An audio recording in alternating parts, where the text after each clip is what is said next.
And welcome to News Channel 8. I'm Junior Garcia, and here are some of the stories we have for you tonight. Kenneth Mapp is the newly elected Virgin Islands governor. Behavioral Services seeks missing teen, and UVI Cooperative Extension Services book launch. These stories and more up next on News Channel 8.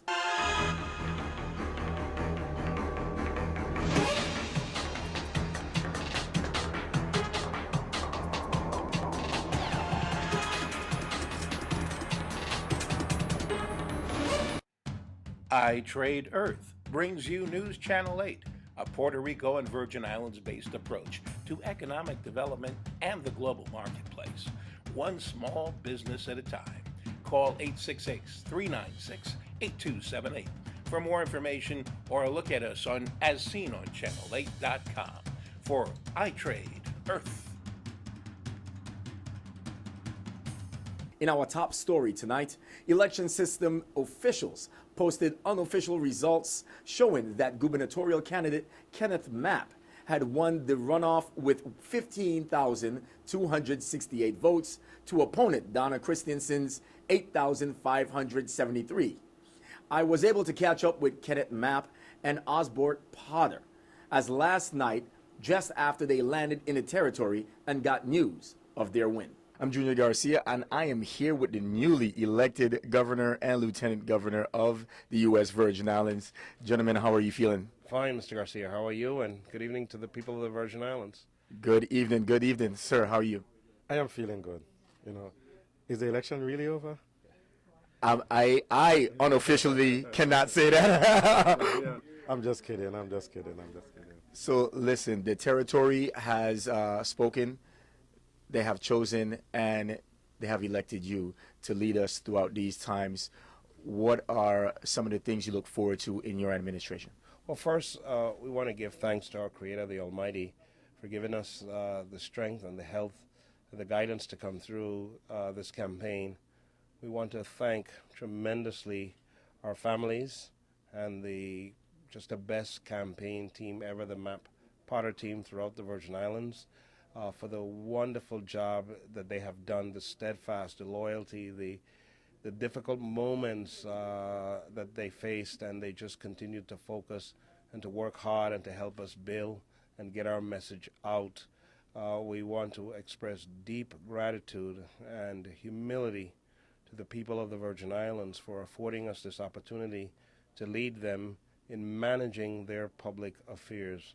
We did not ask, and we do not want to be the masters of the people of the Virgin Islands. We come to the people of the Virgin Islands as their chief public servants, to serve them, to work hard on improving the quality of their lives, to ease their struggles, and to create opportunities for our young people, and to take care of our senior citizens. And so we're overwhelmed. We're happy. As Osbert has said, is it over? It's been very long. But it's been a time of learning.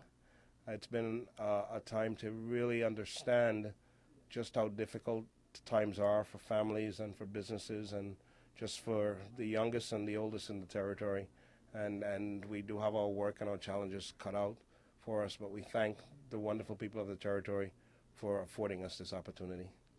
Definitely. Mr. Potter, I know it's late at night. It's about 12 o'clock at night. We're here at Bulky, and I'm pretty sure Bulky's opened some doors, and, big up to him. But now tell me, why here? Why this team? Why do you think the people chose yourself and Mr. Mapp to lead us? Well, first of all, I too would like to say thank you to the hard-working volunteers that, came out on all three islands to really, give of themselves freely and beyond the call of duty. And it's because of them that we are here now, so we definitely want to thank them from the bottom of our hearts. Why the Mapp Potter team? I think because we had a message that resonated with the public. I think we had a plan. Though the plan may have been beaten up to some extent, we had a plan. And I think it's important that the people understand that we have something down that we are willing and ready to implement. And I think after a while, it became, well, okay, the campaign got a little rough and dirty. There was a lot of negative campaigning being done, and I think the people, took it as a refreshing outlook that we did not get respond. We didn't respond to every negative ad that came our way, but rather we continue to show the public what our plans were, what we are hoping to do, and how we plan to fix the different problems, the many vexing problems that face this territory. So I think, the people really were given the chance, and they evaluated the two teams. And I think they, seriously made what I know and what Kenny know and what, so many of us know now was the better choice going forward to lead this territory. Now, I think that the challenge now, after a good number of hours of sleep, and I'm just hope we're not being selfish here, but I tell you what, we're telling our friends and our families, listen, go home, spend time with your families, and get some rest. We'll regroup in a number of days, but what we look forward to in the immediacy is to now how do we work to unify the community, and to the people of the Virgin Islands have made a decision, and to we're encouraging our supporters and our families and workers to we're going to reach across the aisle and extend a hand of compassion and welcome, because we are serious about building a better Virgin Islands. And Osbert and I committed very early on in our campaign that we weren't going to be hunting people down, and people had a right to choose and select whom they wished to support. It is a democracy. It's a vibrant democracy. We're part of a very vibrant country. And we want people to know in a Matt Potter reign and administration, we want to encourage people to exercise their right to choose. So we want our workers, and we're going to take the lead in extending our hand across the aisle and opening up the doors. And as we said, it's a big tent. We have a lot of work to do, and we're just going to invite people in, and we all sit at the table as a territory, as a community, and find the common interest that we can begin to build upon to take the territory in a direction of positive development and opportunity growing and just a better quality of life for all of us. Now, last question. We have a couple of thousand people waiting for you. Last question. Bottom line up front. It's a time to build. Do you have any idea what would be your first plan of action? Putting two pillows together and getting under the covers and going to sleep. You heard the newly elected governor and lieutenant governor of the U.S. Virgin Islands. Thank you. I'm Junior Garcia here with Channel 8 News. Good night. In other news, the Department of Human Services and the WSVI-TV are looking for Manuel Davis, a minor who was reported missing on Monday from the VI Behavioral Services Boys Group home. Manuel Davis was reported missing to the WSVI-PD on Monday after staff learned he left the home through a window on Sunday evening or early Monday morning. He was last seen wearing black vests with black jersey pants. Manuel Davis is 17 years old, Hispanic, 5'9" and 182 pounds. He has light brown complexion with dark brown eyes and black hair. Davis has a history of leaving the group home without authorization. Anyone who may know of Manuel Davis' whereabouts or may have seen him is asked to contact the WSVI-PD Juvenile Bureau at 715-5541 or 778-2211. Again, that number is 778-2211. Anyone found to be harboring the minor or aiding him can face criminal charges. Stay with us. We have more news right after this break. This is News Channel 8.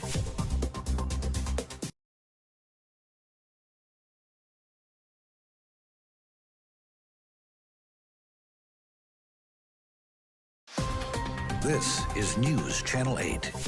And welcome back to News Channel 8. Back by popular demand, here is your Caribbean report.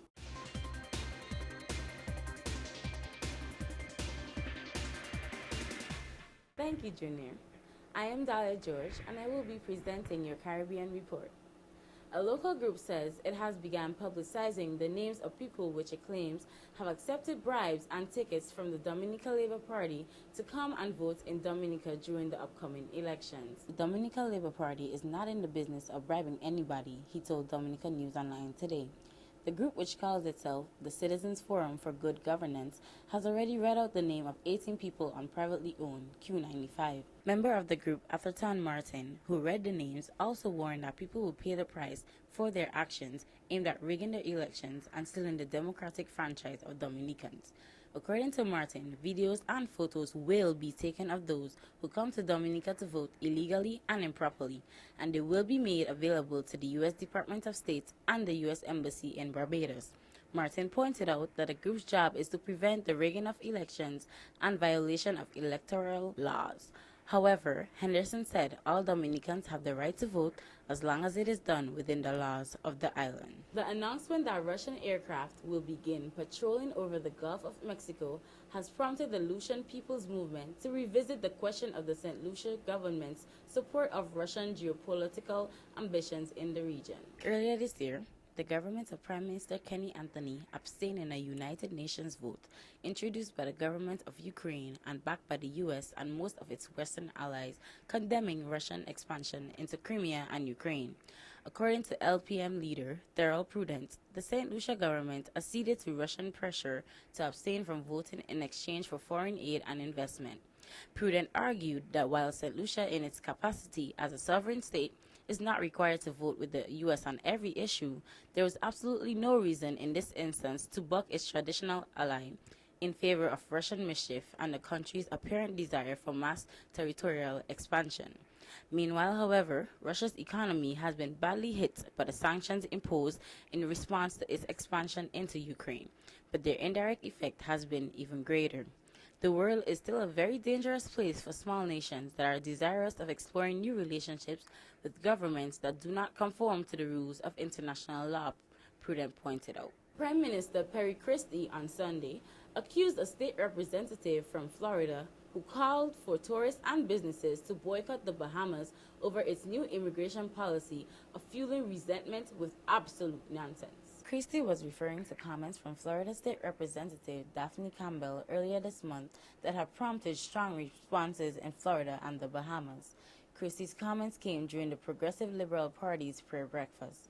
We must be relentless in protecting, but we must never lose sight of how we develop and how the world will look at us, said Christie to a round of applause. When this lady talks absolute nonsense about boycotting the Bahamas, absolute nonsense, all she is doing is fueling resentment and response. It is not progressive. We are all going to be relentless in our protection of the Bahamas, but in the process, there are thousands of Bahamians whose roots come from different parts of the world, and we must not forget.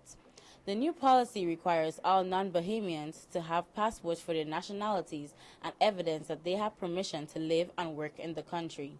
It also stated that the Department of Immigration will not accept first-time applications for residence or work permits from those who have no legal status in the Bahamas. Bonsoir, mes amis dominicains.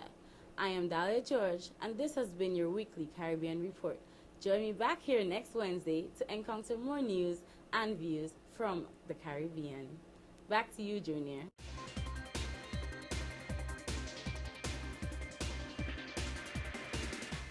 On Saturday, November 22nd, from 12 p.m., the Fixers Committee presents a pre-Thanksgiving luncheon, food, clothing, and toiletries drive for the homeless. Saturday, November 22nd, from 12 p.m., the Fixers Committee presents pre-Thanksgiving luncheon, food, clothing, and toiletries drive for the homeless.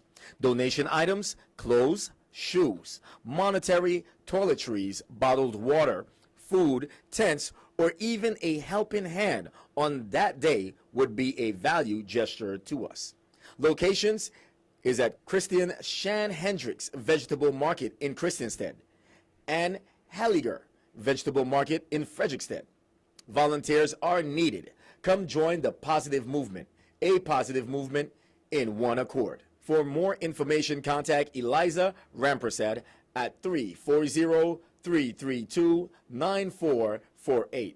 Again, that number is 340-332-9448. Or fixersvi@gmail.com. That's FIXERSVI@gmail.com. Don't touch the remote. We have more news straight ahead. This newscast has been sponsored by Mario's Virgin Crystal.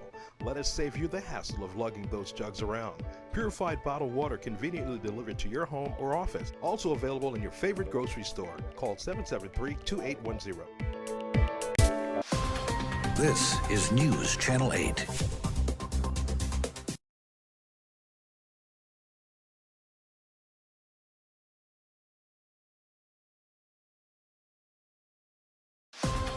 This is News Channel 8.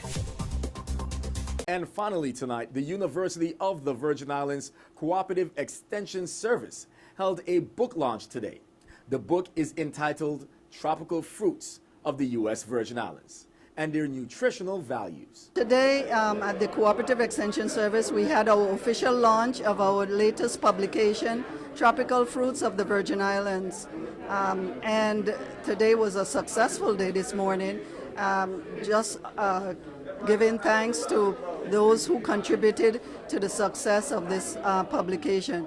The Extension Service provides information that affects the lives of our residents, and so this was one opportunity that we decided to do this publication that encourages us to use more of our tropical fruits. This book is very significant, and it shows it's the culmination of the work and the knowledge of all of the key people here in the Extension Service and the experiment station that have knowledge in tropical fruits. And the president said earlier, we have people with good local knowledge, but it's important that we put it in publication form. When we publish, when we are gone, that knowledge will remain here with us in the community and the wider community. It's available at all of the UVI bookstores, both St. Croix and St. Thomas. It's also available at the Owl and Seahorse in St. Thomas in Crown Bay. And if you go on Amazon.com, it's also available on Amazon.com. We should be having it soon this week in the undercover books in Christiansted. Or you could visit the Extension Service. It's also available there for a small but reasonable fee. It's $25 per copy at the Extension Service, and it's around $30 to $37 in the bookstore.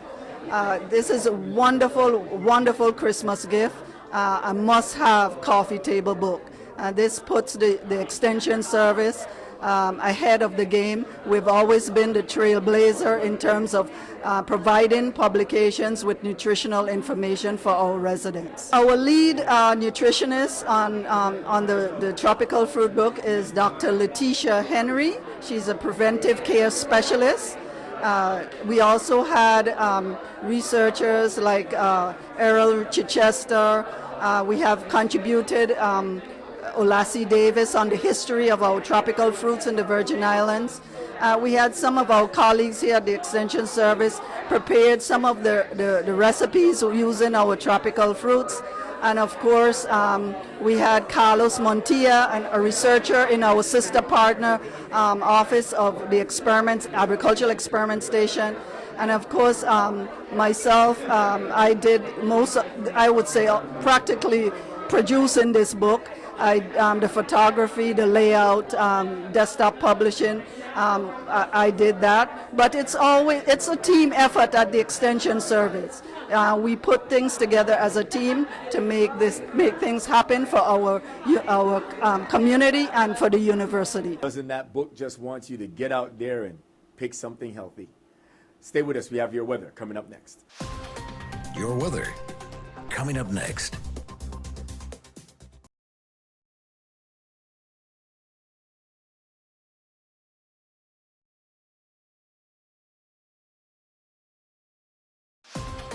Your weather.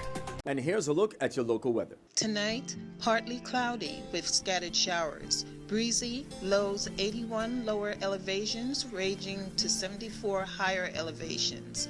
East winds 15 to 25 miles per hour. Chance of rain 40%.